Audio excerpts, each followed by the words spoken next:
Ating balitang entertainment. Ibinahagi nga ng aktor na si Ronnie Alonte ang proposal niya kay Loisa Andalio. Pinakita ni Ronnie sa video ang paghahanda para sa engagement ring ni Loisa.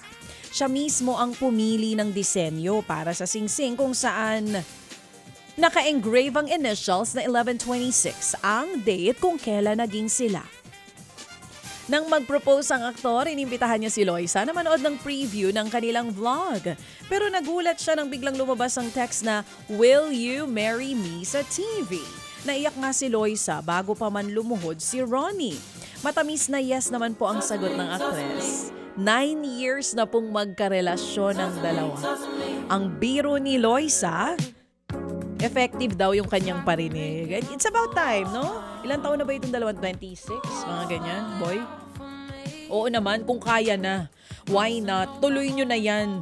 Oo. Pero ito pa mga kapatid, sa iba pang balita, ibinahagi naman po ni Coco Martin ang ilang aral na natutunan niya sa kanyang 40s. Noong November 1 ang ipagdiwang po ni Coco Martin ang kanyang 44th birthday, mas naging kalmado siya ngayon at natutunan niya raw na palagpasin ang mga maliliit na bagay.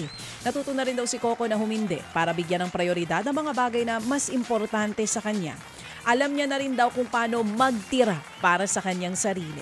Ang gusto niya lamang daw ngayon ay peace and happiness. And Coco Martin, you deserve it. May peace and happiness be with you and your loved one. Mga kapatid, brothers and sisters, saan ka pa? Dito na tayo sa totoo.